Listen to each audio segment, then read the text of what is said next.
Another Texas death row case is garnering attention. This time, a Southern California blogger is bringing attention to the case of 46-year-old Preston Hughes. Hughes is scheduled for execution on November the 15th for the 1988 stabbing deaths of a teenage girl and her 3-year-old cousin in West Houston. The blog, The Skeptical Juror, points out several inconsistencies with Hughes's case in hopes of preventing this execution. Joining us live by phone is the man responsible for that blog, Mr. J. Allen. Mr. Allen, thank you for joining us. You're welcome. First of all, let me ask the basic question. What drew you to the case of Preston Hughes? While working on another case of a person I thought was wrongfully executed, I learned that an HPD serology technician, the head of the lab actually, tested the alleged murder weapon while sitting in the witness box in the court in the midst of the trial. And that was sufficiently outrageous that I decided to investigate the case. Now, in your blog, of course, as you said, The Skeptical Juror, you mentioned that what appears to be insurmountable evidence against Mr. Hughes. You say that he twice confessed his guilt and that the teenager uttered Hughes's name before she died. So a knife said to be the murder weapon that was found in Hughes's apartment along with the victim's eyeglasses, well, that there was also evidence of blood on his clothing. But you are also able to explain that evidence. Is that right? Well, I think I have. I don't know if that's correct, but I think I have. And I'll address a couple of them, or all of them if you wish. I'll start with the dying declaration in which the victim allegedly told the police officer, who happened to be sitting with her alone, rather than giving her first aid for a bleeding neck wound, he claimed he was sitting there interviewing her, and she was speaking in complete sentences.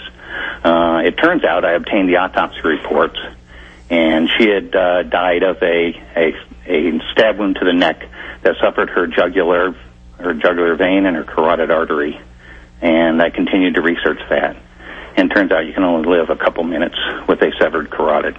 She couldn't have lived very long after she was stabbed. Mm-hmm. She couldn't have been alive when the police officer arrived. Right.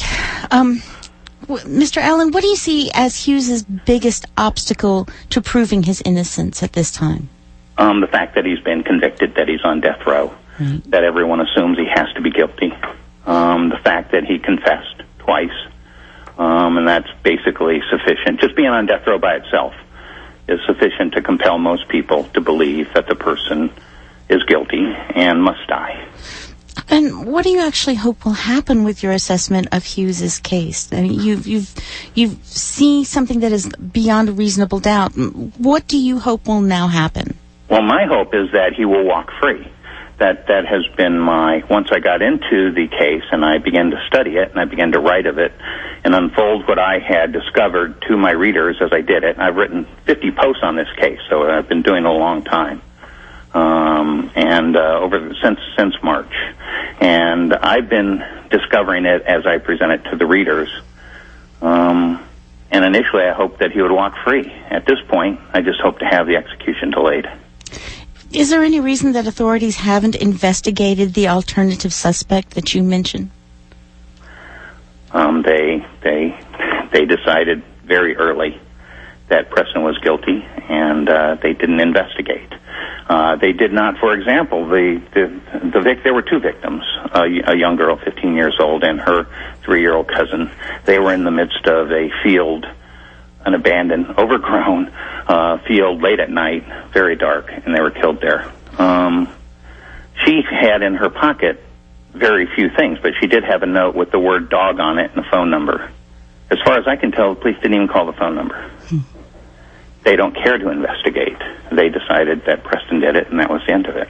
The testimony of the victim's friend, who was with her until 9:30 that night, was that they had spent the time at an apartment complex in a specific apartment nearby with friends, and that she had last seen the victim alive when she left that friend's apartment. The police never went and interviewed those people who allegedly last saw Chandra alive and well. They simply were not interested in investigating the case. They didn't test the blood on the knife until the courtroom. They didn't test the alleged blood on the clothes until the day before the trial, or the day before the serology technician testified. Right. They weren't interested. Well, I'm running out of time, Mr. Allen, but let me ask you a quick question. Do you believe in capital punishment? I stand mute on the efficacy or the wisdom of capital punishment per se. In my blog, I don't discuss religion, I don't discuss the weather, I don't discuss politics, and I don't take a position on capital punishment. Where I think we can all agree is that I oppose, and we should all oppose, the execution of someone who might be innocent.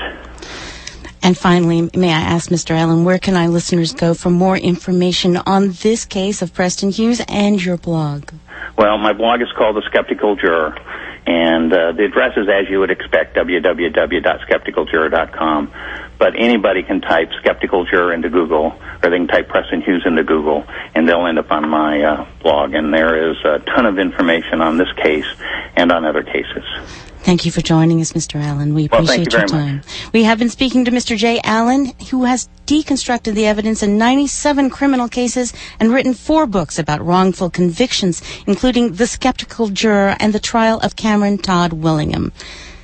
Again, that website is skepticaljuror.com.